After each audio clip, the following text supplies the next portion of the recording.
Nahmaduhu wa nasta'inuhu wa nastaghfiruh wa na'udzu billahi min syururi anfusina wa min sayyiati a'malina. May yahdihillahu fala mudilla lahu wa may yudlil fala hadiya lahu.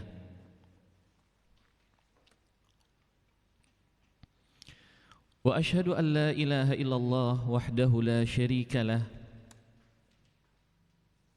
Wa asyhadu anna Muhammadan abduhu wa rasuluh.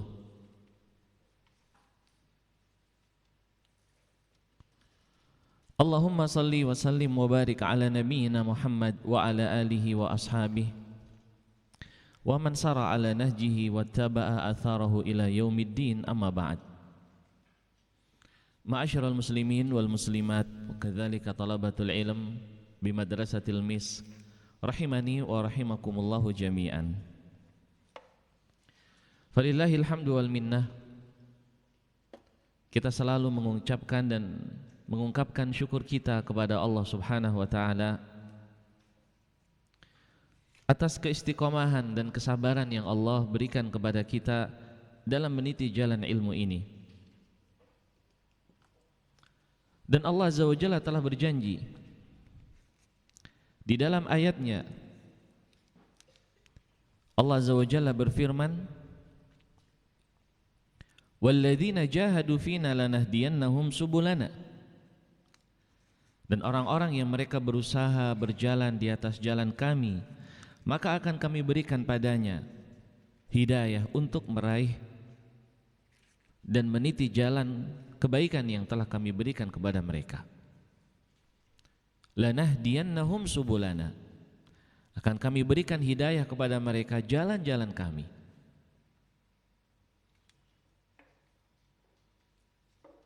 Maka ungkapan syukur kepada Allah Azza wa Jalla atas nikmat ilmu ini mendorong kita semuanya untuk selalu istizadah minal khair.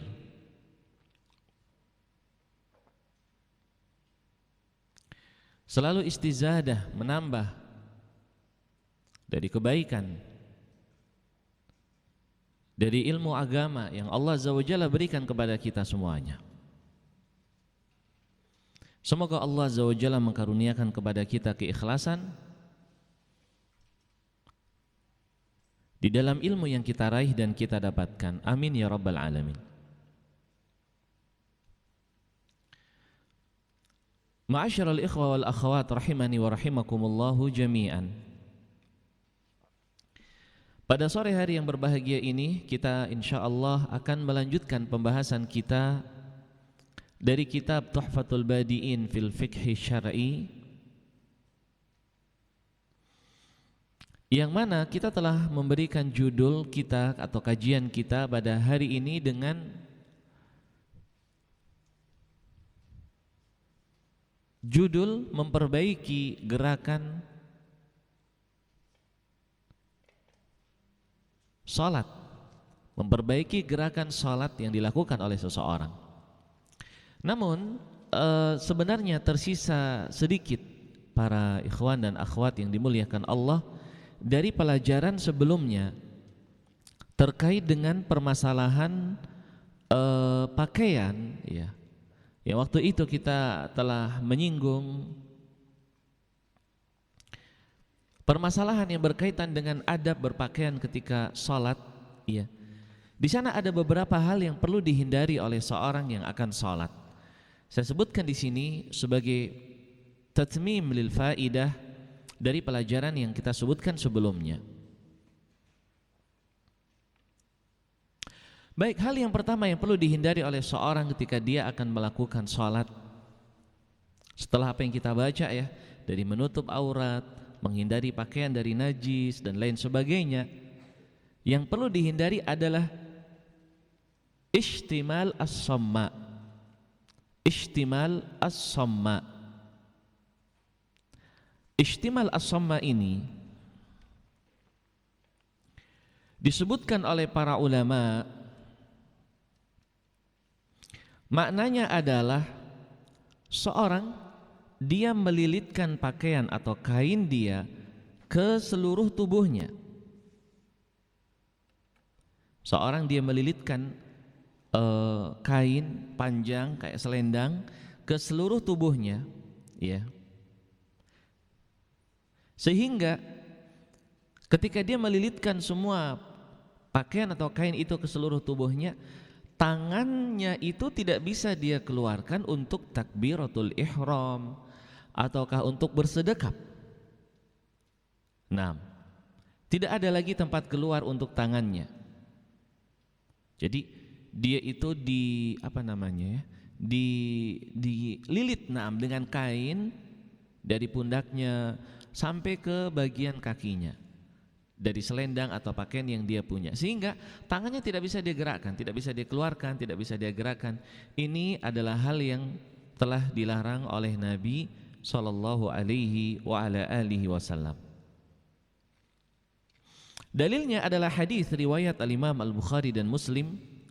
Hadis riwayat al-Imam Al-Bukhari dari Abu Sa'id Al-Khudri radhiyallahu an, Rasulullah sallallahu alaihi wasallam kata beliau, naha an ishtimalis samma. Naha an ishtimalis samma. Nabi sallallahu alaihi wasallam melarang untuk seorang itu menggunakan somma, dan sudah kita sebutkan somma itu adalah seorang melilitkan kain di seluruh tubuhnya sehingga tangannya tidak bisa dia keluarkan sama sekali. Nah, ini hal yang pertama yang perlu kita hindari ketika akan sholat. Hal yang kedua adalah al-isdal atau as-sadl. Al-isdal atau as-sadl. Yang dimaksud dengan as-sadl di sini, ya, sadl itu makna lainnya adalah menjulurkan. Sama dengan sabel, isdal, isbal sama. Isdal dan isbal itu maknanya sama. Seorang menjulurkan. Apa yang dia julurkan? Dia menjulurkan pakaiannya, ya. Dia menjulurkan pakaiannya dalam keadaan tidak mengkaitkan. Jadi misalnya seorang ada kain gitu, kain yang besar, kemudian dia itu taruh kain itu di atas pundaknya dan turun ke bawah, ya, dalam keadaan dia tidak ikat di bagian depannya, tetapi dia putar. Jadi dia kayak orang pakai selendang gitu, ya, kemudian dia lilitkan, ya, dia lilitkan ke tubuhnya. Dia mirip dengan yang pertama tadi as-somma, ya. Hanya saja dia tidak ikat bagian depannya, jadi kayak pakai selendang, kemudian dia putarkan ke kanan, ke kiri, melilit dalam keadaan tangannya itu berada di dalam, dan dia mengamalkan atau melakukan gerakan sholat dalam keadaan semua tangannya itu di dalam pakaian yang dia lilitkan. Nah, ini juga hal yang telah dilarang oleh Nabi sallallahu alaihi wasallam. Dalam hadis Abu Dawud yang datang dari sahabat Abu Hurairah radhiyallahu an, Rasulullah sallallahu alaihi wasallam naha 'anis sadli fi shalah. Beliau melarang seorang melakukan sadl. Sadl sudah kita sebutkan tadi. Dia mengkalungkan ataukah menaruhkan selendangnya atau kainnya di atas pundaknya, kemudian dia putar. Dia putar ke kanan atau ke kiri, tidak dia ikat bagian depannya, dan dia melakukan gerakan sholat di dalam kain tersebut. Boleh dibilang kalau as-sadl ini dia lebih longgar daripada as-somma. Kalau as-somma itu dia lilit dalam keadaan tangannya tidak bisa dikeluarkan sama sekali dan tidak bisa digerakkan. Kalau ini bisa, tetapi dia di dalam kain tersebut. Baik. Kemudian hal yang ketiga yang perlu dihindari adalah al-kafit. Al-kafitu sama. Maknanya adalah al-kafit, ya. Seorang yang dia itu menggulung lengan bajunya. Seorang yang dia menggulung lengan bajunya. Nah, lengan bajunya itu namanya al-kafit. Sebagian para ulama memasukkan juga bagian celananya dia gulung ke atas. Tetapi al-kafit secara asal adalah lengan. Lengan bajunya dia gulung. Mungkin dia risih atau dia bagaimana, dia gulung gitu. Maka ini adalah sesuatu yang dilarang oleh Nabi SAW. Dalilnya adalah hadis riwayat Bukhari dan Muslim dari Ibnu Abbas radhiyallahu anhuma, bahwasanya Nabi SAW berkata, wala yakfitu thiyab wala sya'ar. Seorang itu kalau sholat jangan dia itu yakfit, menggulung bajunya ataukah rambutnya. Nah, bagaimana menggulung rambutnya? Dan ini bagi laki-laki adalah seorang yang dia itu kebetulan misalnya rambutnya itu panjang ya, kemudian dia ikat gitu ya, atau dia kepang ataukah dia ikatkan dengan rambut dia lain. Kayak seseorang yang dia pakai semacam apa itulah namanya, pita begitu ya, sehingga rambutnya itu tertahan dengan rambut yang lain. Ini makna kaft asy-sya'r yang telah dilarang oleh Nabi sallallahu alaihi wa ala alihi wasallam. Dan tiga hal ini jumhur atau sebagian para ulama berpendapat hukumnya makruh, tidak sampai kepada tingkatan yang haram. Namun tentunya kalau kita bisa menghindarinya, maka itu tentunya sesuatu yang benar-benar utama bagi kita, dan kita bisa melakukan gerakan salat dengan sempurna, wallahul musta'an. Satu lagi jamaah yang berbahagia adalah tentang penggunaan isbal. Tentang penggunaan isbal dalam pakaian. Ya. Ini juga dilarang oleh Rasulullah sallallahu alaihi wasallam. Walaupun larangan isbal ini sebenarnya adalah larangan yang umum, tidak hanya ketika dia sholat, namun ketika dia sholat dan menghadap Allah Azza wa Jalla menjadi sesuatu yang lebih harus untuk dia tinggalkan. Baik, al-isbal makna asalnya adalah seorang menjulurkan celananya ataukah sarungnya atau pakaian bagian bawahnya di bawah kedua mata kaki. Dia julurkan di bawah kedua mata kaki. Ini dinamakan oleh para ulama dengan isbal. Dan di sana telah datang hadis dari Nabi SAW yang melarang isbal. Dan Nabi SAW mengancam bahwa tempatnya pakaian yang dia turunkan di bawah kedua mata kaki tersebut adalah neraka. Rasulullah SAW mengatakan, ma asfala minal izari minal ka'baini fa finnar. Apa-apa yang di bawah kedua mata kaki dari pakaian, tempatnya adalah di neraka. Dan ini hadis ini adalah umum. Apakah dia melakukannya karena sombong dan itu lebih berat lagi, ataukah dia melakukannya karena memang dia suka, ataukah tidak ada motif apa-apa?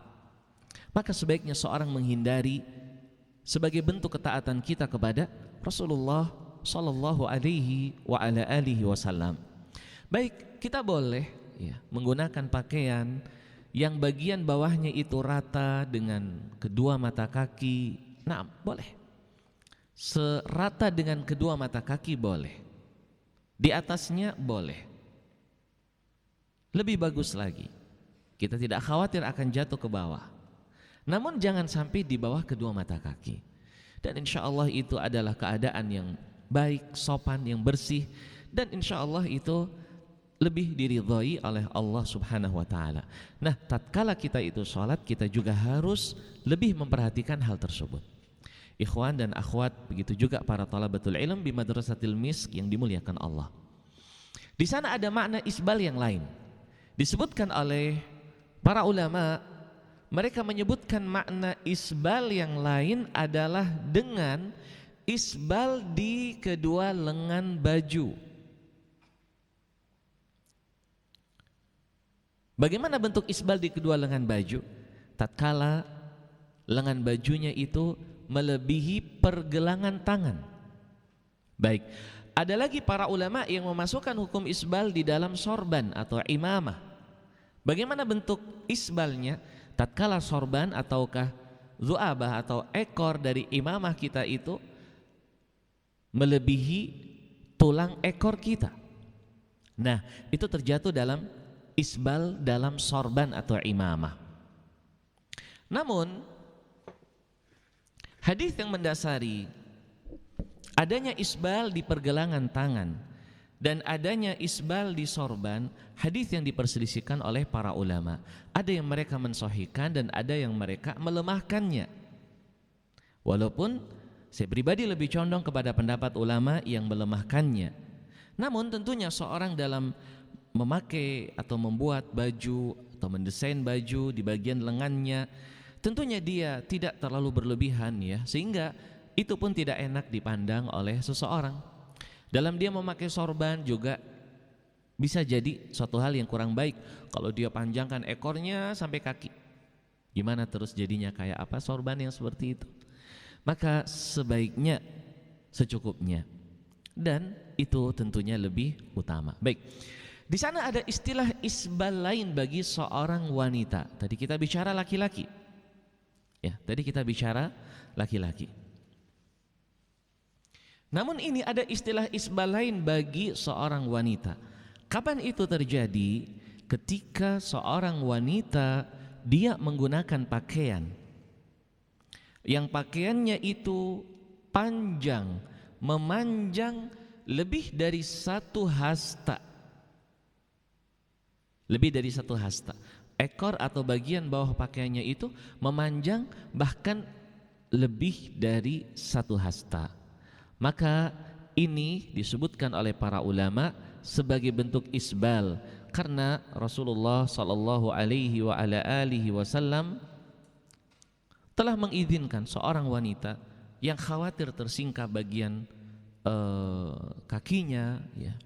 Dan kita semua tahu di zaman dulu mungkin mereka kesulitan untuk memakai kaos kaki yang di zaman sekarang itu ada, walaupun dulu juga ada dengan bahan dan bentuk yang berbeda. Kata Nabi SAW, idzan yurkhina shibran, boleh dipanjangkan satu jengkal. Mereka mengatakan, ya Rasulullah begini begitu begini begitu. Kata Nabi SAW, idzan yurkhina dzira'an, kalau begitu dia panjangkan satu hasta, selebihnya tidak diperbolehkan. Baik, fa ikhwan dan akhwat dan juga para talabatul ilm semuanya, kadang kita melihat fenomena yang sangat miris. Kita dapati para wanita yang mereka itu minim dalam ilmu agama, memahami keliru makna hijab, sehingga mereka itu justru mereka tidak isbal dalam sudut pandang isbalnya laki-laki. Pakaian wanita dengan celana yang ketat di atas kedua mata kaki, sedangkan para lelaki mereka menutup mata kakinya bahkan sampai kadang kotor oleh tanah. Fanas'alullah al-afiyata wassalamah. Ini menggambarkan kepada kita bahwa khairul hadi hadi Rasulillah sallallahu alaihi wa ala alihi wasallam. Sebaik-baik petunjuk adalah petunjuk Rasulullah sallallahu alaihi wa ala alihi wasallam. Baik,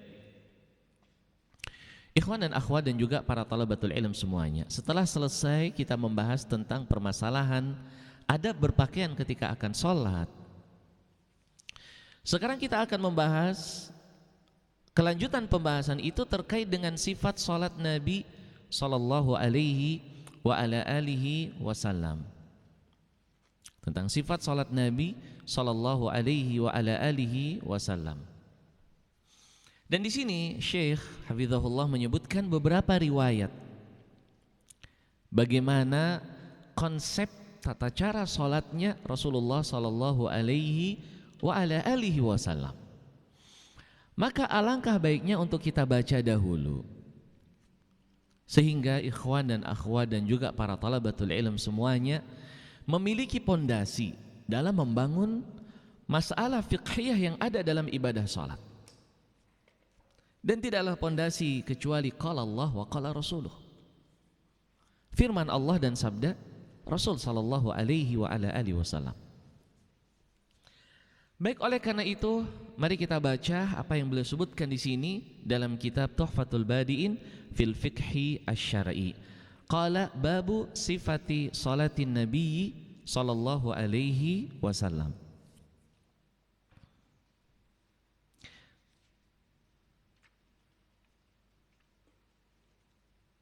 Bab sifat salatnya Nabi sallallahu alaihi wa ala alihi wasallam. Kita baca apa yang beliau sebutkan di sini.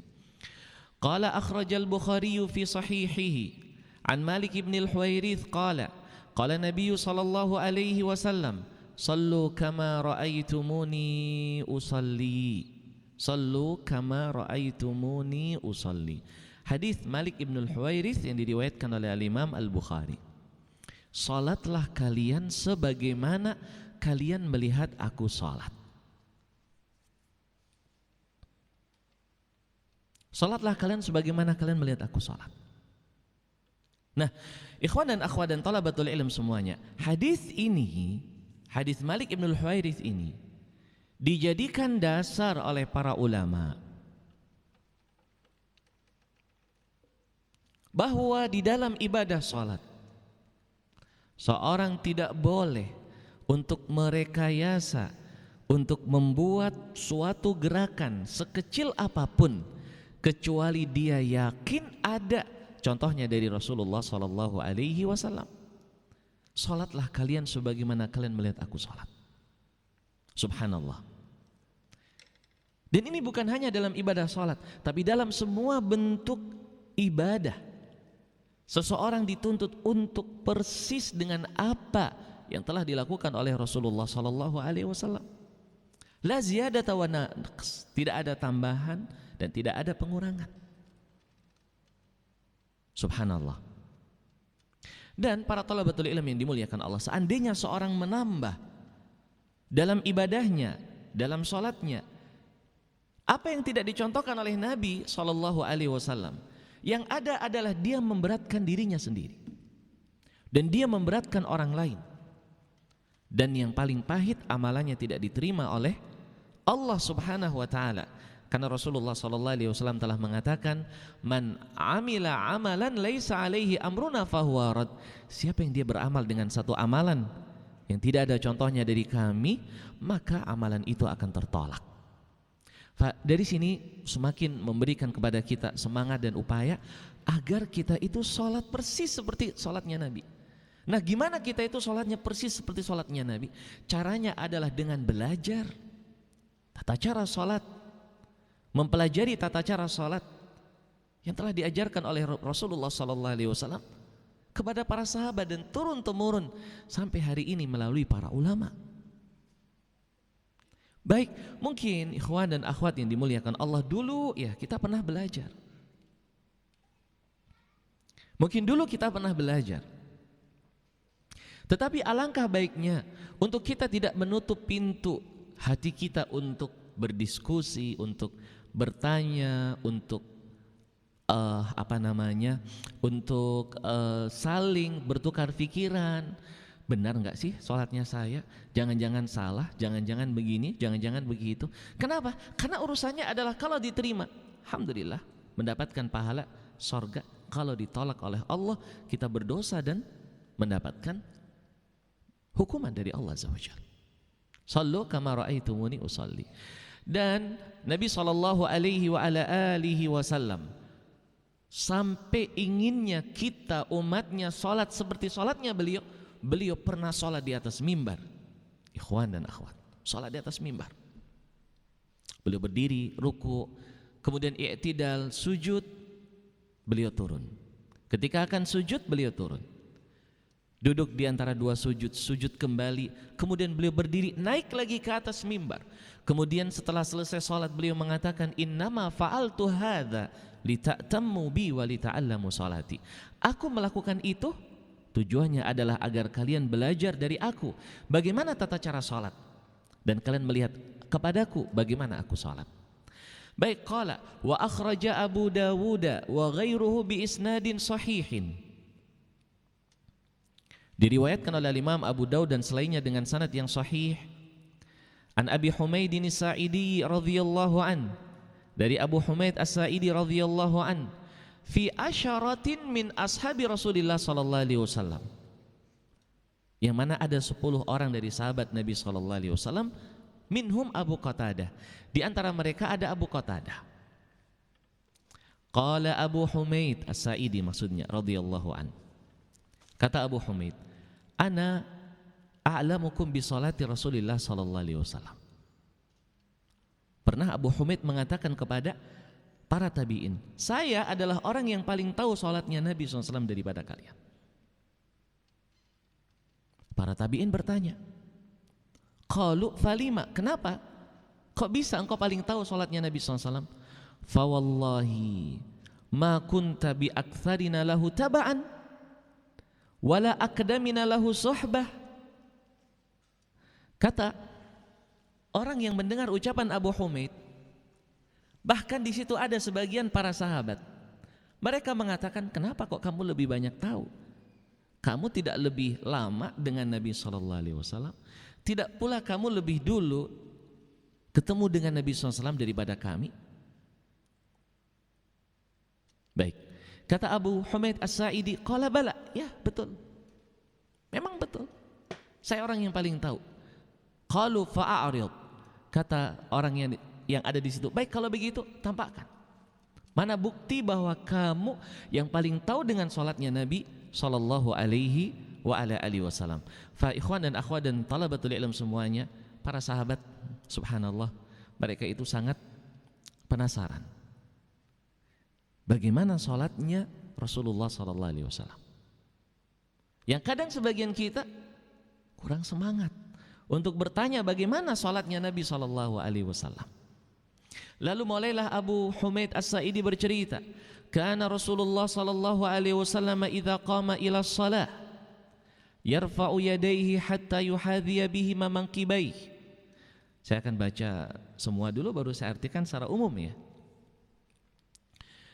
Qala thumma yukabbiru hatta yaqirra kullu 'azmin fi mawdhi'ihi mu'tadila thumma yaqra'u thumma yukabbiru fayarfa'u yadayhi hatta yuhadhiya bihima mankibayhi thumma yarka'u wa yadha'u rahatayhi 'ala rukbatayhi thumma ya'tadilu fala yasubbu ra'sahu wa la yuqni' thumma yarfa'u ra'sahu fayaqulu sami'allahu liman hamidah. Baik, kata Abu Humaid As-Sa'idi radhiyallahu an, beliau itu kalau salat beliau mengangkat kedua tangannya sampai sebanding atau serata dengan kedua pundaknya. Lalu beliau mengatakan Allahu Akbar. Kemudian beliau berdiri sehingga semua tulang yang ada di tubuh beliau sempurna berdiri. Mulai beliau membaca. Tidak disebutkan dengan detail bacaannya apa, doa istiftahkah, ataukah ada yang lain, tidak disebutkan di sini. Baik, tapi nanti akan disebutkan dalam riwayat yang lain.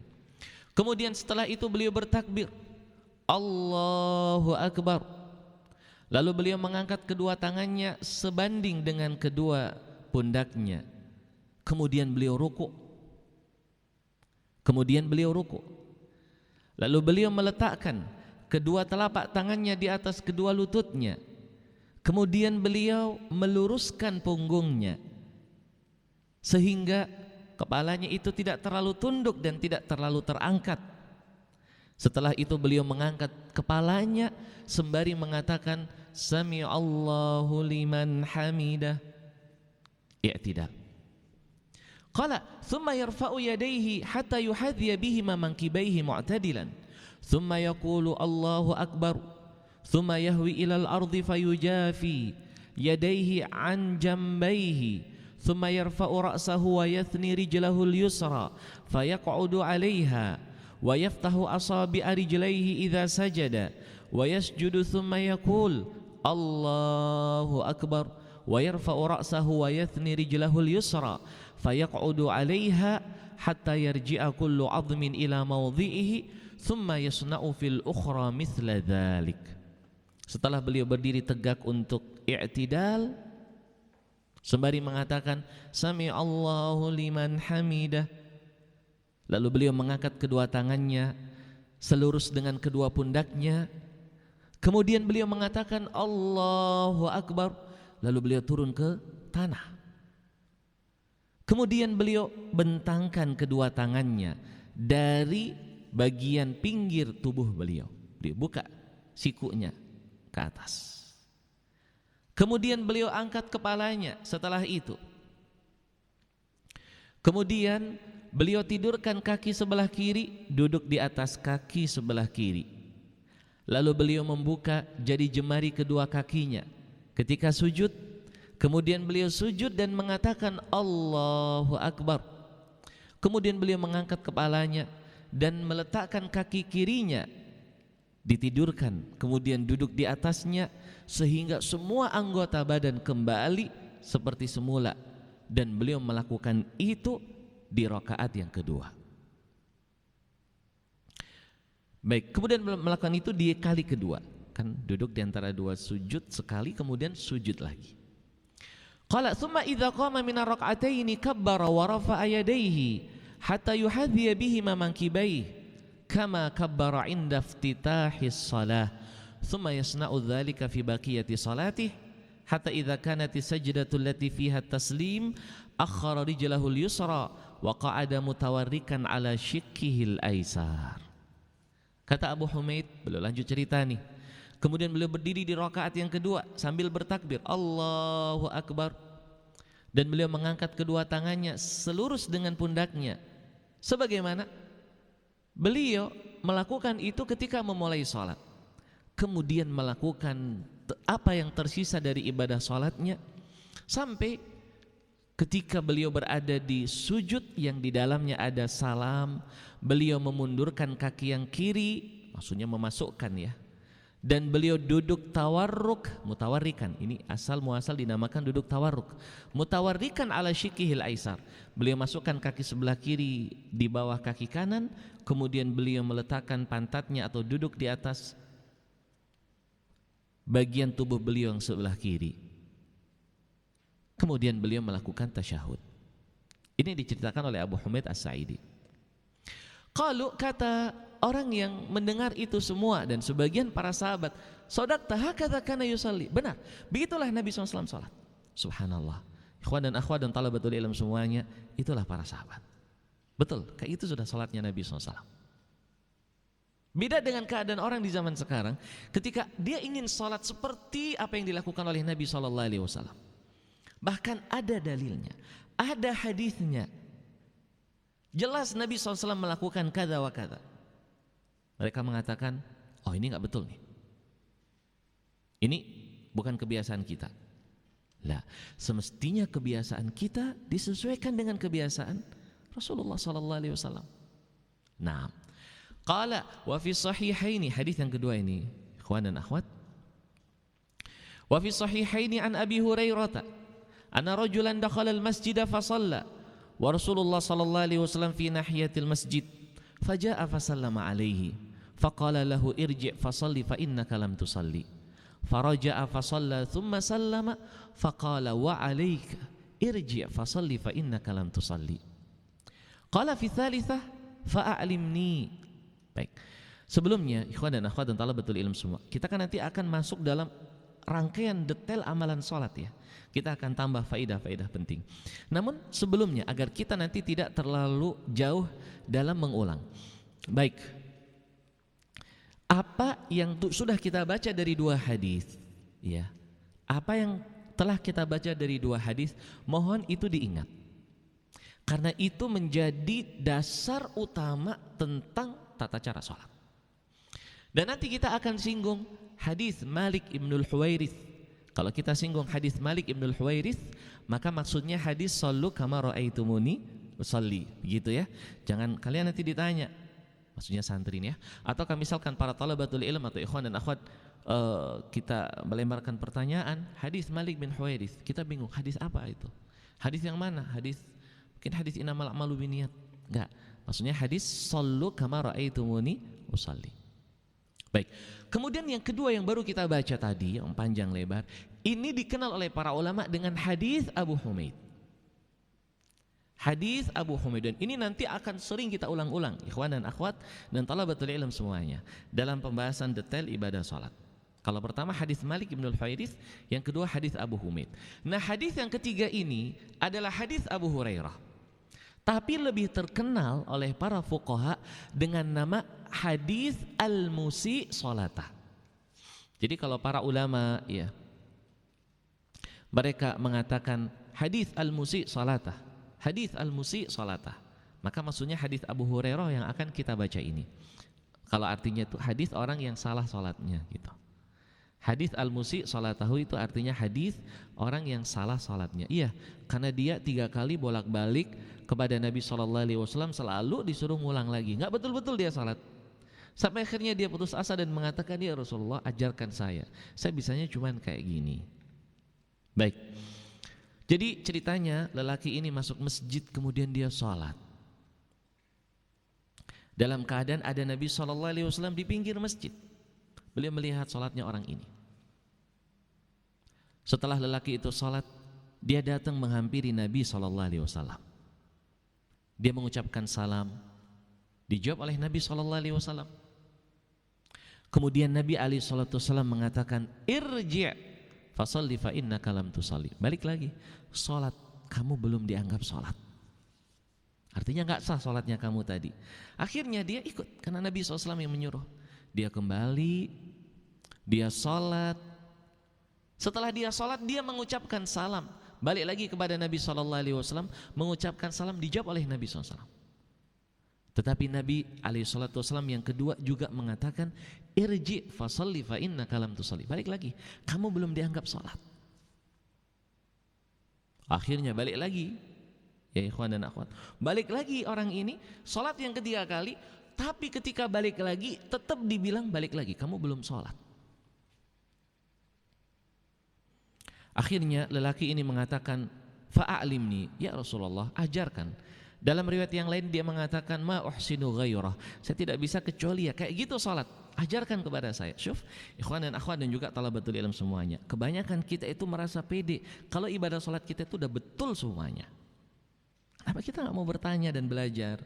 Siapa tuh ada yang salah?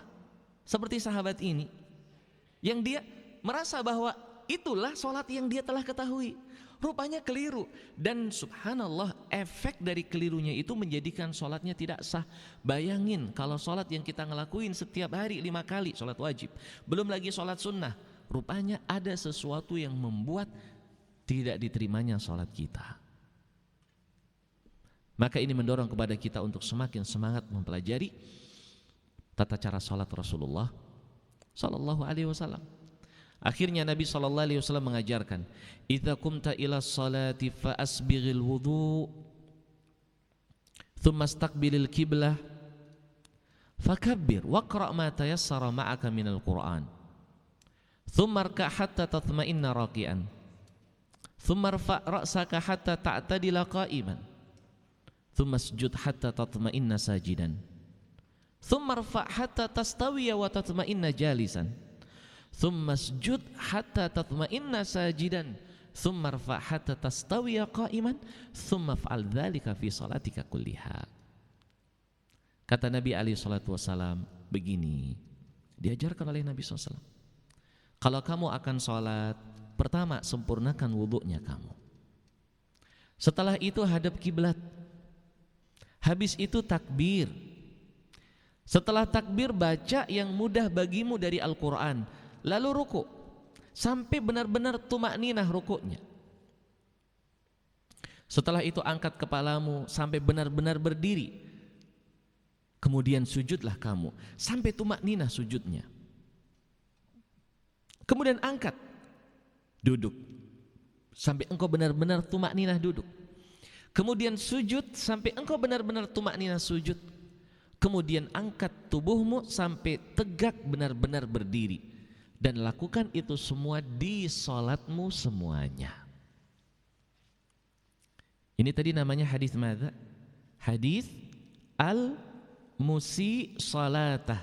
Hadis orang yang salah salatnya. 3 kali bolak-balik dibilang sama Nabi, ulang lagi, ulang lagi. Maka terkenal dengan nama al-hadis al-musi salatah. Dan ini akan selalu kita ulang ikhwan dan akhwat dan talabatul ilm semuanya. Karena kata para ulama, semua yang ada dalam hadis al-musi salatahu ini semuanya adalah rukun-rukun salat. Yang ini membuat lelaki yang salat tadi itu tidak sah karena meninggalkan salah satu dari rukun-rukun salat. Nanti patokannya ke hadis al-musi salatahu ini. Ada enggak disebutkan di dalamnya? Sampai mereka para ulama membahas, di sini kan tidak disebut tasyahud yang pertama ya kan? Tidak disebut tasyahud yang pertama. Mereka mengatakan, oh kalau begitu tasyahud pertama bukan rukun, tapi wajib. Rukun bukan wajib. Apa perbedaannya? Kalau rukun dia lupa ninggalin, harus ngulang 1 rakaat. Kalau wajib dia sengaja ninggalin, dia berdosa karena wajib. Tetapi bisa ditutup dengan sujud sahwi. Makanya Nabi SAW ketika lupa tasyahud pertama, beliau tutup itu dengan sujud sahwi. Baik, karena itu bukan rukun tetapi wajib. Nanti akan sampai pembahasan tentang permasalahan tersebut. Kemudian kita akan baca lagi hadis yang setelahnya, masih panjang nih. Baik, masih ada satu hadis lagi. Kita selesaikan. Baru kita akan tanya jawab. Baik, qala wa an Rifa'ah bin Rafi'in radhiyallahu anhu qala bainama nahnu julusun haula Rasulillah sallallahu alaihi wasallam idh dakhala rajulun fastaqbalahu al-qiblata fa shalla falamma qada as-salata jaa'a fa sallama ala Rasulillah sallallahu alaihi wasallam wa ala al-qaum faqala Rasulullah sallallahu alaihi wasallam wa alaik irji' fa shalli fa innaka lam tusalli faraja'a ar-rajulu fa shalla wa ja'alna narmuqu salatah la nadri ma ya'ibu minha falamma qada salatahu jaa'a fa sallama ala Rasulillah sallallahu alaihi wasallam wa ala al-qaum faqala lahu an-nabiy sallallahu alaihi wasallam wa alayka irji' fasalli fa innaka lam tusalli qala ar-rajulu ma alautu fala adri ma ibta alayya min salati. Jadi Rifa'ah bin Rafi' menceritakan kisah yang mirip diceritakan oleh Abu Hurairah tadi. Jadi ketika Nabi SAW sedang duduk, tiba-tiba datang seorang lelaki, lalu dia menghadap kiblat salat. Setelah selesai salat datang kepada Nabi SAW, bolak-balik 3 kali dibilang sama Nabi, ulang kembali salatnya. Di kali yang ketiga dia mengatakan, ma alautu, saya tidak bisa lagi. Fala adri ma ibta alayya, saya nggak tahu apa yang kamu kritik sama saya, wahai Rasulullah. Karena dibilang tidak sah, tidak sah, tidak sah. Lalu Nabi SAW mengatakan, innaha la tatimmu salatu ahadikum hatta yusbighal wudu kama amarahu Allah azza wa jalla fayaghsilu wajhahu wa yadayhi ilal mirfaqain wa yamsahu bi ra'sihi wa rijlaihi ilal ka'bain thumma yukabbiru Allah wa yahmaduh thumma yaqra'u minal Qur'an ma adhina Allah azza wa jalla lahu fihi thumma yukabbiru fayarka'u wa yadha'u kaffaihi ala rukbatayhi hatta tatma'inna mafasiluhu wa tastarhi thumma yaqulu sami Allahu liman hamidah. Kata Nabi SAW, sesungguhnya tidak sah salat seseorang sampai dia itu menyempurnakan wudunya sebagaimana Allah perintahkan. Kemudian dia cuci wajahnya, kedua tangannya sampai siku, lalu dia usap kepalanya dan kedua kakinya sampai kedua mata kaki. Lalu dia bertakbir kepada Allah, Allahu Akbar. Lalu dia memuji Allah dan membaca apa yang Allah izinkan untuk dia baca. Lalu dia bertakbir, lalu ruku. Dia meletakkan kedua telapak tangannya di atas kedua lututnya sampai benar-benar tumakninah, semua persendian tulang dan menjadi normal. Lalu kemudian dia mengatakan sami Allahu liman hamidah. Lalu dia berdiri tegak sampai tulang punggungnya itu tegak dan setiap tulang kembali pada tempatnya. Kemudian dia bertakbir Allahu Akbar. Kemudian sujud, diletakkan wajahnya di tanah ataukah dalam sebagian riwayat jidatnya ke tanah sampai benar-benar tumakninah anggota badannya dan nyaman. Kemudian dia bertakbir Allahu Akbar, lalu duduk sampai dalam keadaan nyaman dia duduk. Kemudian disifati salat seperti itu 4 rakaat sampai selesai. Lalu kata Nabi SAW, la tatimmu salatu ahadikum hatta yaf'ala dzalik. Kalian tidak akan sah salatnya sampai melakukan itu semuanya. Akhrajahu Darimi bi isnadin sahih. Sangat mirip dengan hadis Abu Hurairah tadi. Hadis al-musi salatah. Baik, ikhwan dan akhwat dan talabatul ilm semuanya, ini adalah konsep dasar dibangunnya semua fikih salat. Nanti kita akan ulang-ulang 3 hadis itu. Ya, hadis Malik ibn al-Huwairits, hadis Abu Humaid, dan satu lagi hadis mana? Al-musi salatah. Dan hadis al-musi' salatah terjadi dua riwayat, tapi yang masyhur adalah hadis Abu Hurairah karena ini diriwayatkan oleh Imam Al-Bukhari dan Muslim. Sedangkan hadis Rifa'ah Ibnu Rafi' diriwayatkan oleh Imam Ad-Darimi, artinya di luar Sahihain, dan tentunya lebih sahih dan lebih kuat apa yang ada di dalam As-Sahihain dari hadis Abu Hurairah. Wallahul musta'an. Ini mungkin ya ikhwan dan akhwat pembahasan tentang detail, insyaallah akan kita sambung. Sebaiknya begitu ya, karena waktu sudah sudah mau habis gitu. Ada yang mau ditanyakan? Kalau ada pertanyaan kita gunakan untuk diskusi aja dan tanya jawab, barangkali demikian.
Baik, ada beberapa pertanyaan.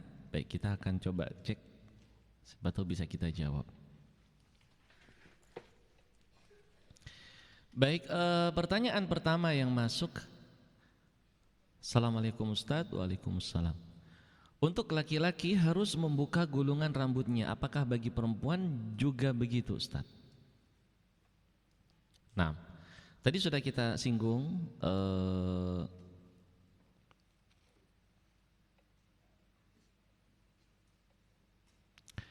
bahwa al-kafat dalam shalah itu tidak diperkenankan atau tidak bagus, tidak boleh ya.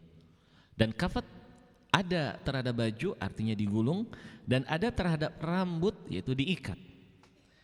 Dan para ulama menyebutkan illah, hikmah kenapa kita tidak boleh kafat dalam salat, agar kita tidak menyerupai orang-orang yang sombong. Namun pertanyaan di sini apakah perempuan juga begitu? Disebutkan oleh para ulama, mereka juga membahas apakah larangan itu berlaku juga untuk wanita. Mereka menyebutkan bahwa larangan itu secara khusus bagi laki-laki. Kenapa demikian? Karena kalau itu berlaku juga untuk wanita, pertama, zahir dari nasnya demikian, dan yang kedua akan memberikan masyaqqah yang cukup berat bagi para wanita yang tentunya secara ideal mereka itu akan selalu dan sering mengikat rambut mereka. Jadi bagi laki-laki saja larangan itu berlaku, dan tadi sudah kita singgung mayoritas para ulama mengatakan bahwa itu adalah hal yang makruh atau sebaiknya tidak dilakukan, dan itu akan memberikan makna kalau kita itu tidak sombong ya. Karena orang yang dia mengangkat pakaiannya atau menggulung kayak orang bagaimana, illah disebutkan oleh para ulama agar tidak menyerupai keadaan orang-orang yang sombong. Itu dia, wallahu a'lam bishawab.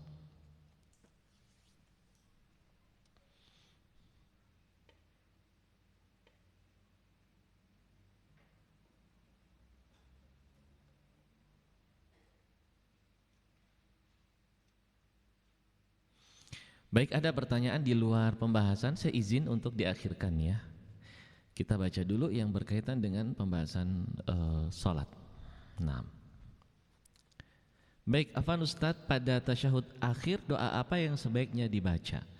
Rasulullah Sallallahu Alaihi Wasallam menyebutkan dalam riwayat yang sahih Setelah menyebutkan tata cara doa tasyahud, kemudian membaca doa berlindung dari 4 hal, lalu Nabi SAW mengatakan wal yataharra minal mas'alati masya'a.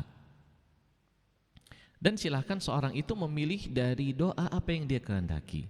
Sehingga dari sini para ulama menyebutkan bahwa doa di penghujung salat adalah doa yang mustajab, karena itu ada perintah dari Nabi SAW. Dan di sana ada riwayat dari Nabi SAW yang beliau mengajarkan kepada Mu'adz bin Jabal doa Allahumma a'inni ala dzikrika wa syukrika wa husni ibadatik, untuk dibaca dubura kulli shalah, di penghujung salat. Sebagian para ulama mengatakan di penghujung salat artinya sebelum salam dia membaca Allahumma a'inni ala dzikrika wa syukrika wa husni ibadatik, dan ada yang mengatakan itu dibaca selesai salat, di penghujung doa zikir yang dibaca selesai salat. Tetapi tentunya bebas apa yang ingin dia baca, tetapi dia membaca tahiyat dan membaca isti'adzah dari 4 hal. Karena isti'adzah dari 4 hal yang akan kita lewati nanti insyaallah, pendapat yang kuat adalah hukumnya wajib. Nah, demikian dokter, barakallahu fiik. Baik, assalamualaikum Ustaz. Waalaikumsalam. Afan, saya ingin bertanya bagaimana jika kita terlupa tahiyat awal tapi kita sudah berdiri untuk rakaat ketiga namun belum baca Al-Fatihah. Dalam kasus seperti ini dia tetap berdiri dan dia membaca Al-Fatihah terus begitu, jangan tasyahud lagi kalau dia sudah tegak berdiri. Dan nanti sebelum salam dia sujud sahwi 2 kali. Itu yang terjadi kepada Nabi SAW dan beliau melakukan demikian. Dan nanti insya Allah dalam pembahasan sujud sahwi kita akan jelaskan kasus ini dan beberapa kasus-kasus yang mirip biidznillahi subhanahu wa ta'ala. Nah, isbal untuk perempuan bagaimana maksudnya Ustadz? Maksudnya begini, perempuan dia pakai baju itu bagian bawahnya itu panjang gitu, untuk memudahkan memahamkan seperti pakaian orang-orang yang akan melakukan akad pernikahan atau kayak yang semisalnya, keadaan-keadaan seperti itu. Ya, ini adalah bentuk-bentuk pakaian yang melebihi 1 hasta dan itu tidak ada lagi urgensinya. Tidak ada lagi urgensinya dan tidak boleh lebih dari hal itu. Itu yang dimaksud isbal menurut sebagian para ulama. Wa illa isbal itu sebenarnya untuk laki-laki dalam celana atau pakaian untuk tidak di bawah kedua mata kaki, seperti itu. Wallahu alam bissawab. Assalamualaikum Ustaz. Waalaikumsalam. Ustaz, mohon maaf sedikit melebar. Baik, tidak mengapa. Bagaimana hukumnya mendirikan salat berjamaah di tempat yang tidak ditegakkan salat 5 waktu, misalnya di mushola kantor? Seandainya terjadi uzur, dalam arti tidak mungkin dia pergi ke masjid atau jarak masjid adalah jarak yang jauh, ya, jarak masjid adalah jarak yang jauh, maka tidak mengapa dia melakukan sholat di mushola kantor atau bukan di mushola kantor bahkan sekaligus. Dan jauhnya di sini, ya, disebutkan oleh para ulama jika tidak terdengar azan, jika tidak terdengar azan. Tapi kalau terdengar azan, ya Allah, kita keluar ke masjid dan insya Allah Allah catat dari setiap langkah kita 1 pahala dan diampuni 1 dosa. Barakallahu fiik, demikian. Nah, baik Afan, untuk orang yang sakit apa ada uzur mengundurkan sholat zuhur ke asar? Apa harus tetap waktu? Nah, orang yang sakit boleh dia menjamak. Kalau nggak salah jamak sudah kita bahas ya. Boleh seorang menjamak karena sakit. Boleh seorang itu menjamak karena sakit. Apakah jamaknya di depan atau di belakang? Alias apakah jamak takdim ataukah jamak takhir? Demikian. Wallahu a'lam bishawab.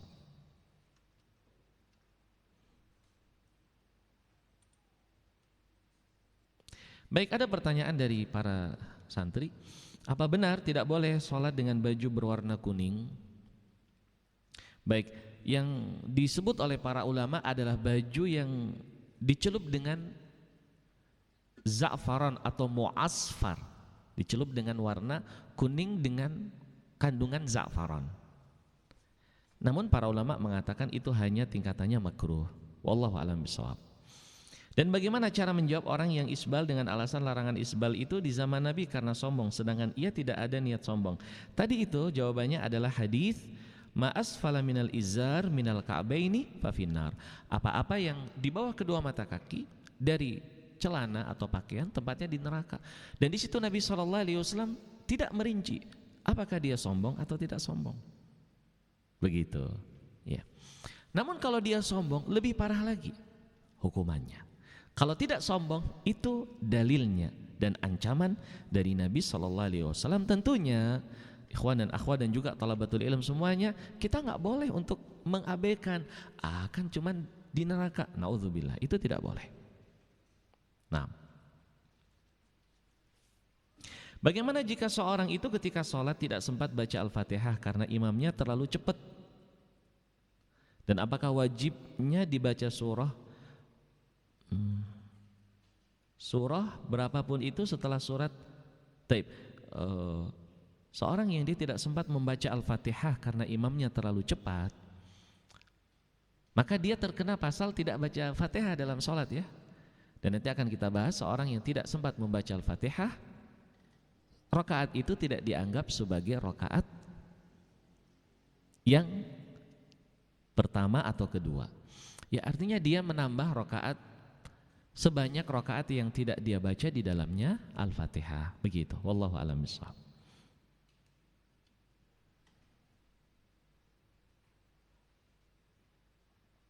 Seorang yang dia safar lalu sholat zuhurnya diqashar di waktu asar.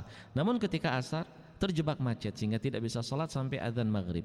Dia harus melakukan langkah-langkah yang harus dia lakukan adalah dia berhenti dan dia sholat.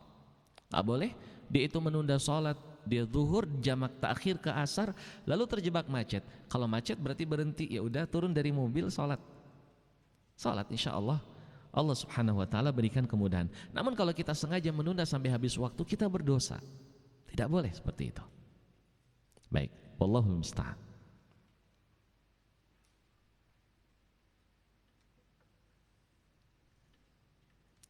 Baik, di sini ada beberapa pertanyaan dari para thalabatul ilm, namun akan kita bahas insyaallah semuanya ya di dalam fikih salat nantinya biidznillah subhanahu. Baik. Bagaimana lafaz doa di setiap sujud? Apakah boleh dalam hati atau diucapkan setelah subhana rabbiyal a'la? Kalau di dalam hati, Allah tahu ya. Allah tahu kalau kita itu di dalam hati meminta ampun kepada Allah, Allah tahu. Tetapi kita dianggap membaca doa itu ketika kita lafadzkan. Maka setelah kita membaca subhana rabbiyal a'la, subhana rabbiyal a'la, subhana rabbiyal a'la, dan masih ada waktu, selipkan doa-doa terbaik. Karena Nabi SAW mengatakan aqrabu ma yakunul mar'u min rabbihi wa huwa sajid. Yang paling dekat seseorang itu dengan Rabbnya tatkala dia sujud. Fa'aktsiru fiha bid-doa, perbanyaki doa. Subhanallah. Naam. Apa benar Ustaz sujud terakhir tempat doa yang baik, lalu berdoa dengan bahasa kita apa bisa di dalam hati? Kalau dengan bahasa Indonesia atau bahasa Aceh atau bahasa bukan dengan bahasa Arab, wallahu a'lam bishawab, saya lebih condong pendapat ulama yang mengatakan cukup di dalam hati saja. Artinya jangan kita berdoa di dalam salat, di sujud atau di momen lainnya yang mustajab lalu dengan bahasa Indonesia, dengan bahasa Arab ya. Kalau tidak bisa dengan bahasa Arab, maka kita cukup di dalam hati dan semoga Allah mendengar, dan pasti Allah akan mendengar permintaan kita dan semoga Allah mengabulkan permintaan kita. Namun untuk dalil mengatakan sujud terakhir tempat doa yang paling baik, tidak didapati dalil untuk hal demikian.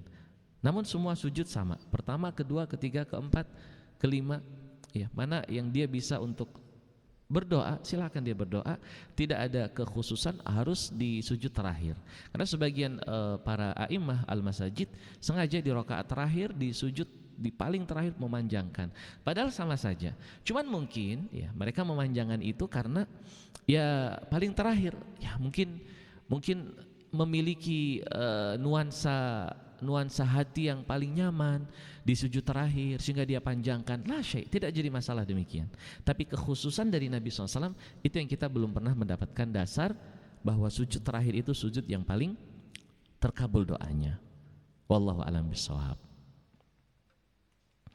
Bagaimana solusi untuk laki-laki yang rambutnya panjang? Kemudian apakah benar bila jidat tertutup rambut saat sujud maka sujudnya tidak sah? Solusi untuk laki-laki yang rambutnya panjang, banyak solusinya. Bisa dipotong, bisa dirapikan. Nah, solusinya demikian, pakai peci. Kalau pengen lagi pakai sorban, ya begitu. Tapi jangan diikat ya kalau sedang sholat. Nah, apa benar kalau jidat tertutup rambut maka sujudnya tidak sah? Yang benar adalah sah. Yang benar adalah sah. Dan nanti insya Allah ya di tempat bab ini, bab sujud, kita akan bahas beserta pendapat-pendapat ulama tentang masalah ini dan bahwasanya itu sah. Memang ada yang mengatakan kalau ada satu helai rambut maka sholatnya tidak sah. Namun nanti kita akan bandingkan dalil yang ada dari pendapat-pendapat tersebut dengan pendapat-pendapat ulama yang lain beserta argumen-argumen mereka. Wallahu a'lamu bishawab. Naam.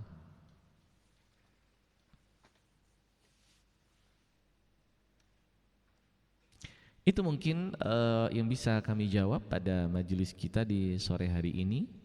Ini tentang, ada pertanyaan satu terakhir ya. Baik, di luar pembahasan, seorang guru yang di sekolah ketika sekolah berakhir, saya tidak boleh pulang sampai anak-anak semua pulang. Jadi pihak sekolah memberikan waktu penjemputan setengah jam setelah selesai sekolah. Jika lewat dari setengah jam maka orang tua harus membayar denda dikarenakan gajinya sudah di luar waktu yang diberikan pihak sekolah. Bagaimana hukum uang denda tersebut, Ustadz? Baik. Mungkin seandainya disolusikan dengan, dikomunikasikan dengan baik ya, dikomunikasikan dengan baik dan bukan bersifat denda ya, bukan bersifat denda, tetapi sebuah kesepakatan. Karena kalau denda itu konotasinya negatif, artinya dia memberikan dengan terpaksa. Dalam keadaan Nabi SAW mengatakan la yahillu malu mri'in muslim illa bi tibatin min nafsi. Tidak halal darah harta seorang muslim kecuali dengan keikhlasan. Ya. Kecuali dengan keikhlasan. Maka alangkah baiknya ada komunikasi yang baik antara pihak sekolah atau pendidikan dengan wali santri atau wali murid ataukah apa, sehingga bagi yang terlambat karena akan ada begini, sehingga kita ambil kesepakatan terlambat sekian. Bagaimana, semua setuju? Nah, seandainya semua setuju, maka itu tentunya mereka memberi dengan keikhlasan mereka. Wallahu a'lam bishawab. Itu yang saya ketahui dalam hal ini, sehingga kita bisa menghindari dari kata-kata denda. Begitu. Wallahu a'lam bishawab. Itu yang saya ketahui dan al-ilmu indallah. Baik, saya izin insyaallah kita cukupkan sekian dulu. Jazakumullahu khairan. Naktafi ilahuna subhanakallahumma bihamdik syadu ala ilaha illa anta astaghfiruka wa atubu ilaih. Wassalamualaikum warahmatullahi wabarakatuh.